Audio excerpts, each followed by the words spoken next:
tasawuf itu objeknya banyak, dan setiap objeknya ada dalilnya, ada penjelasannya. Kebanyakan tasawuf yang dipelajari orang itu tasawuf tazkiyatun nafs. Apa arti tazkiyatun nafs? Penyucian jiwa. Ada tasawuf yang lebih tinggi, itu tasawuf ihsani. Anta abudallah ka'annaka tarah. Engkau beribadah, kalau terjemahan saya ya, engkau ibadah, engkau mengenalnya dengan cara engkau melihatnya. Jika engkau tidak merasa melihatnya, maka rasakanlah bahwa dia melihatmu. Jadi ada dua khas orang bertasawuf. Tasawuf pertama tazkiyatun nafs. Tazkiyatun nafs itulah kemudian turunannya talqin zikir, lalu tobat nasuha, bahkan tobat dulu baru talqin seharusnya ya, baru masuk ke zikir khafi, zikir jahri, macam-macam thariqat. Khusus Naqsyabandiyah itu zikirnya khafi. Jadi zikir ba'da sholat itu bukan zikir Naqsyabandiyah, itu zikir ahli fikih aja tuh. Abdul dzikri la ilaha illallah itu bukan bagian dari tarekat. Yang tarekatnya mana? Yang masuk ke kelambu itu khalwat, berkhibah, bersuluk. Dan dimulai dengan zikir qalbu, mengamalkan ayat Al-Quran, wazkurisma rabbik, sebutlah nama Rabbmu. Siapa nama Rabbmu? Nama pencipta kita siapa? Allah. Itu kan dalam surah Al-A'raf 205, wazkur rabbaka fi nafsik, sebutlah nama Tuhanmu, penciptamu, fi nafsik, di dalam dirimu, di dalam lembaga jiwamu. Nah inilah yang kemudian karena ada kata nafs, muncullah istilah tazkiyatun nafs, termasuk juga surat-surat yang lain ya. Dalam hadis Imam Tirmizi, hadisnya Hasan. Hasan ini level 2 dalam strata ilmu hadis, kualitas hadis. Baginda Nabi SAW manggil Anas bin Malik. Anas ini pembantu, tapi diangkat anak oleh beliau, anak angkat. Pembantu tapi kayak anak angkat. Buktinya apa? Ketika dipanggil, apa kata Nabi? Ya waladi, wahai anakku. Padahal pembantu nih. Wahai, jadi apalagi budak. Bagi beliau pembantu ini bukan pembantu seperti kita, Pak. Dia nggak digaji. Ada nggak pembantu sekarang nggak digaji? Jadi Ummu Sulaim datang kepada Rasulullah mengatakan, wahai Rasulullah, saya mau khidmah, tapi saya nggak punya apa-apa nih anak saya. Anaknya mau khidmahlah kepada Nabi, nggak digaji, Pak. Ada nggak yang begitu? Nggak ada. Gaji telat sehari aja ngomel ya. Padahal orang tarekat ya. Lalu apa kata Nabi? Inistata'ta, jika engkau sanggup tidak menyimpan di hatimu, di qalbumu ghisyun. Apa arti ghisyun? Tipuan, kebencian, kebusukan hati. Fafa'al, lakukan. Lalu Nabi mengatakan, inilah sunnahku. Siapa yang menghidupkan sunnahku ya, ketika rusak, nah, di hadis yang terpisah sama dengan meninggal mati syahid ya. Bahkan di hadis yang lain al-mi'at syahid, 100 orang mati syahid. Jadi sunnah yang disebutkan di hadis itu bukan sunnah celana jingkrang. Jingkrang masuk bagian dari sunnah, tapi sunnah yang disebut di situ apa? Kolbu. Karena budaya celana bisa berubah, tapi di dalam kolbu ini dia nggak berubah, dia begitu dari dulu. Ini aja model kopiah udah berubah kan ini. Zaman dulu ada runcing-runcing gini nggak Tuan? Ya kan ini budaya. budaya, salah satu budaya.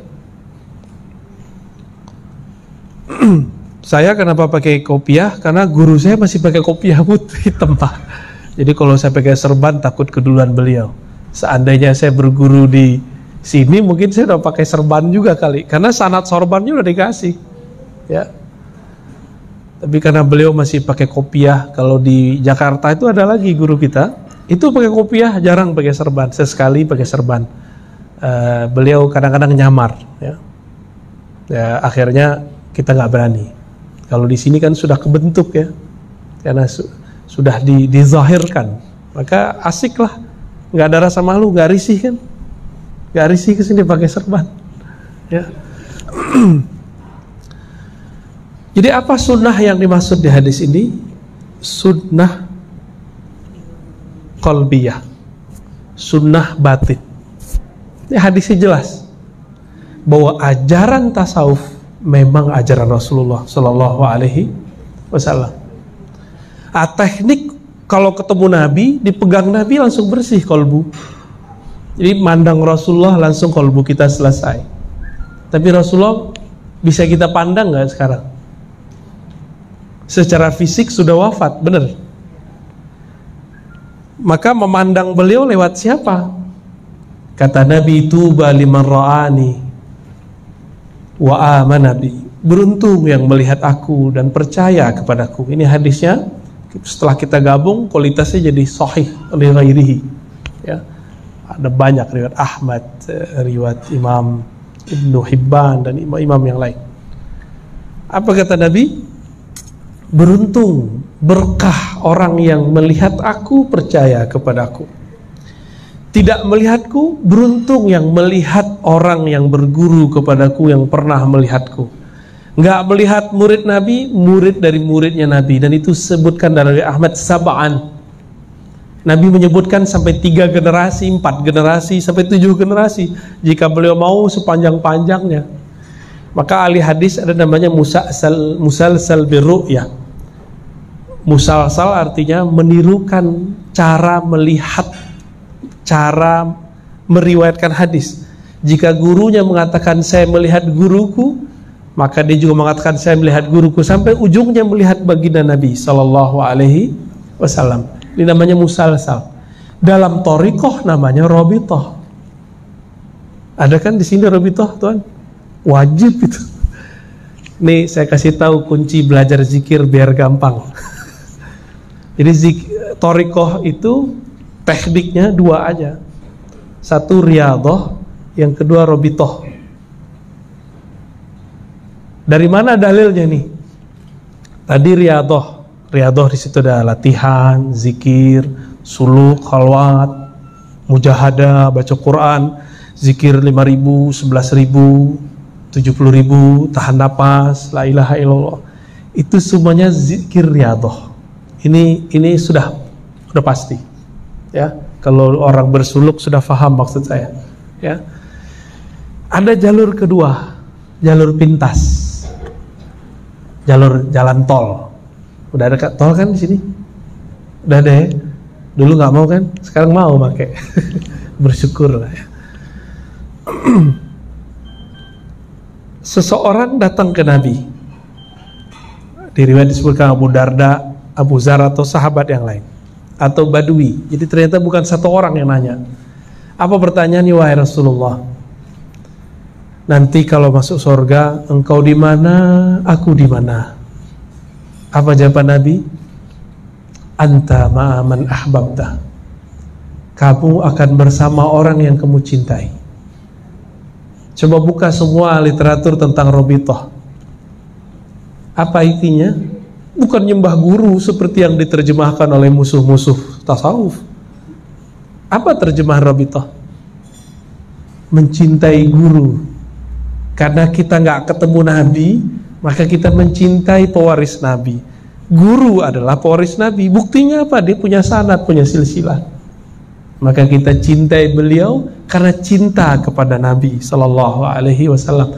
Sebagaimana kita cinta kepada zuriat Nabi karena cinta kepada Nabi Sallallahu Alaihi Wasallam. Mau yang cepat gak? Rabithah, Pak. Ya, Rob itu paling cepat. Kirim doa, senangkan beliau, khidmah kepada beliau. Maka waktu dulu ayahanda saya suluk, itu banyak kejadian. Yang sukses zikir, yang sukses suluk bukan orang suluk, tapi yang masak. Dulu kalau di surau-surau kan ada ahli masak, itu sendiri. Dia masakin orang, dia bangunin orang. Yang di atas belum bangun, dia udah bangun dulu. Sembari dia bersihin berasnya dibersihin sambil zikir, ya Allah ya. Lailatul Qadar datang, dia yang bangun duluan, yang di atas masih ngorok. Nah, ini jadi suluknya yang ada di negeri kita, mohon maaf, itu baru belajar suluk. Suluk yang sebenarnya itu paling di antara mereka 40, paling satu doang yang 1, 2, 3 yang serius. Karena suluk yang asli ngurangin makan dan tidur. Tapi suluk kita masih makan dan tidur. Nah, kembali ke hadis yang tadi. Apa kata Nabi? Jika engkau sanggup berpagi hari, masuk sore hari, tidak menyimpan di hatimu rasa benci, rasa hasad, rasa iri, dengki kepada siapapun, fafa'al, lakukanlah. Itulah sunnah Nabi Sallallahu Alaihi Wasallam. Nah, maka tugas kita, apalagi di hadapan saya banyak para guru, kita ngajar itu coba ngajar pakai kolbu. Bagaimana cara ngajar pakai kolbu? Jangan langsung dimulai kalau ngajar. Karena kita bukan Rasulullah, kita belum tentu kita ini waliullah. Sebelum belajar, kita ajak dulu semua siswa santri kita itu berkoneksi dengan Allah. Maka jangan malu-malu memulai Al-Fatihah atau doa sebelum belajar itu. Kalau bagi saya itu wajib itu, ya, minimal sholawat. Baca sholawat Allahumma sholli ala, ya, makanya tadi saya sholawat ya, itu cara saya masuk gitu. Kalau Bapak Ibu belajar tentang ilmu gelombang otak, orang itu nggak bisa dibentuk sampai gelombang otaknya santai, namanya theta. Ini sekarang ini kalau udah masuk ke beta ini, makanya kalau saya ngomong ngangguk-ngangguk. Tapi kalau saya pernah masuk ke beberapa majelis thariqat, itu dia dari sudut tuh sudah mau nyerang terus tuh. Kita cobain nih Ustadz nih. Kalau dia memang ahli zikir, mantap. Kalau enggak, tumbang. Wah, ya kita lawannya pakai sholawat aja. Emang siapa yang bisa ngelawan sholawat, Pak? Mau zikir kayak gimana, mau sihir kayak gimana di luar sana, sebut nama Rasulullah, semuanya netral. Jangankan dia, langit pun terbuka.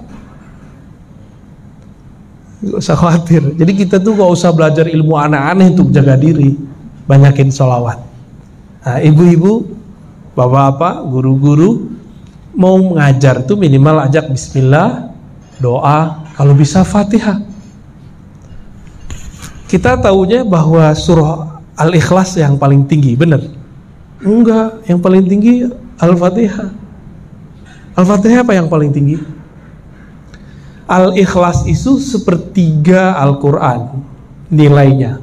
Kalau Al-Fatihah kullul Quran, semua isi Quran ada di Al-Fatihah.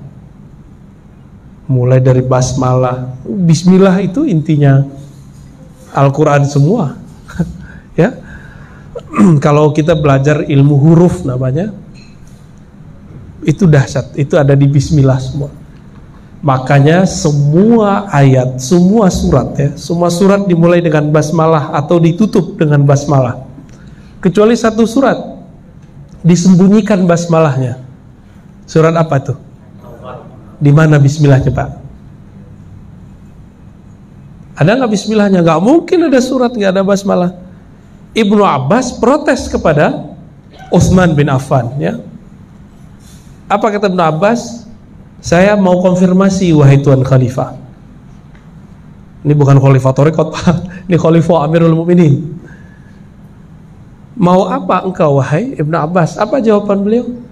Saya dengar dalam mushaf yang engkau tulis, yang engkau salin, yang engkau perintahkan salin, tidak tertulis basmalah pada surat. Ya. Berarti dalam mushafnya Ibnu Abbas ada bismillahnya. Gitu. Terus di mana bismillahnya, Pak? Coba dari awal sampai akhir. Di sini kalau mau tawajuh baca ini enggak Tuan Khalifah? Laqad ja'akum. Enggak apa? Ya itu nafsul mutmainnah. Ayatnya bisa dipilih, bisa itu juga. Ya. Oh, bisa banyak. Oh, berarti udah kembali ke aslinya tuh. Ke Jabal Abi Kubais dulu, bisa setengah jam baca Quran dulu. Ya kalau yang aslinya orang mau tawajuh itu ada yang baca Quran 1 juz, setengah juz, ada yang khataman Quran baru tawajuh. Ya. Atau kalau enggak cari ayat-ayat tentang tazkirah yang mengingatkan kepada Allah Subhanahu wa taala. Di mana, Pak? Bismillahnya. Yang ada Rahman Rahimnya di mana? Makanya ada laqad ja'akum. Hafal enggak tuh?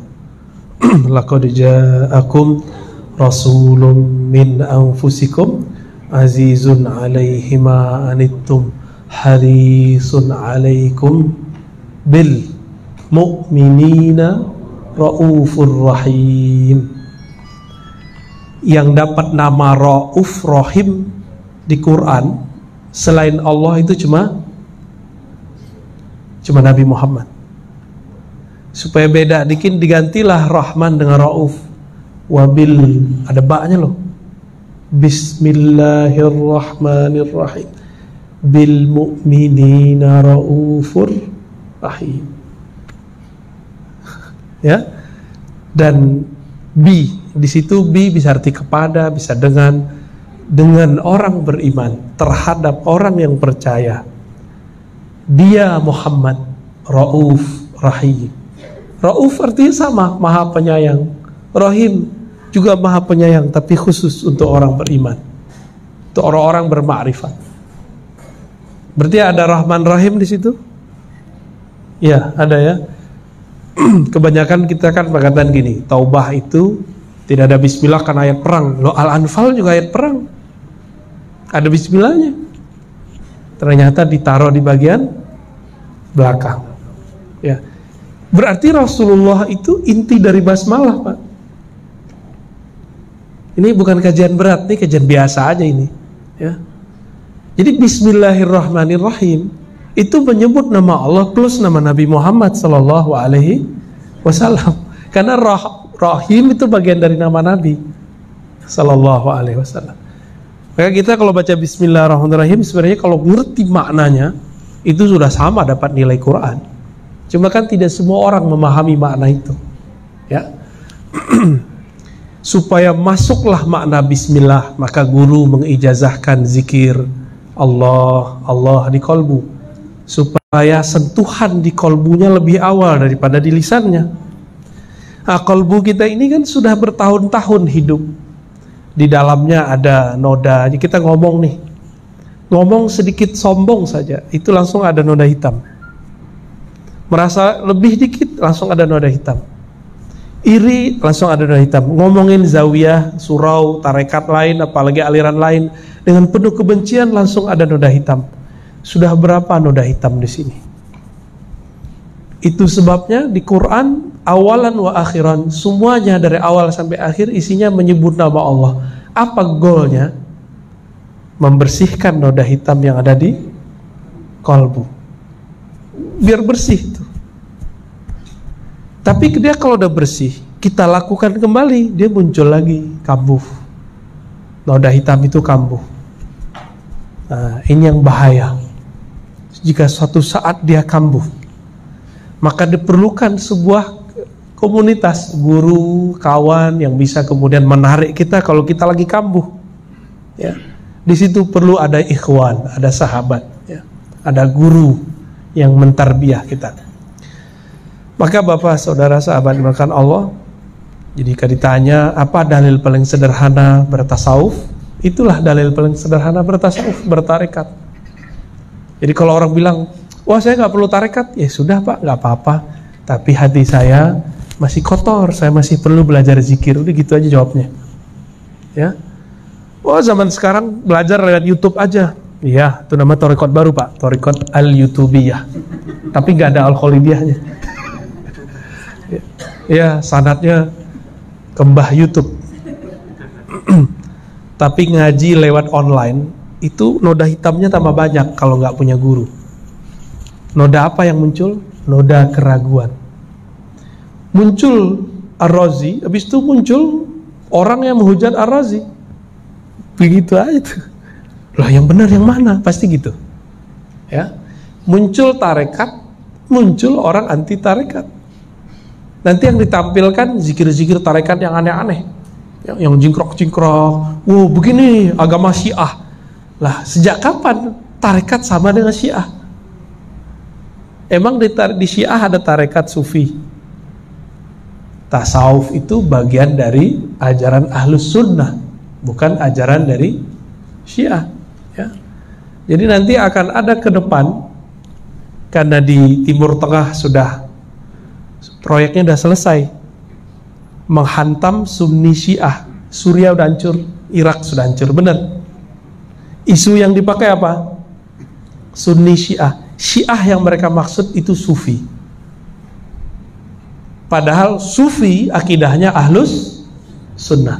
Ini hati-hati ke depan. Dari mana saya berani ngomong? Karena saya menyaksikan sendiri selebaran-selebaran yang mereka tulis, buku-buku yang mereka tulis. Ya, mereka menulis seperti itu. Dulu kita mau baksos, KKN namanya.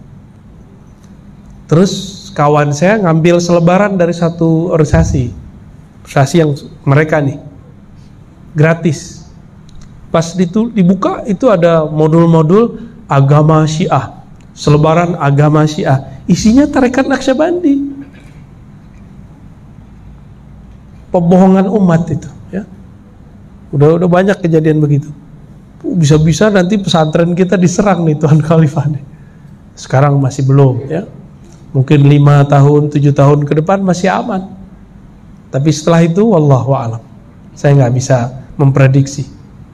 Karena tambah parah sekarang. Tambah parah, ya. Itu poin pertama.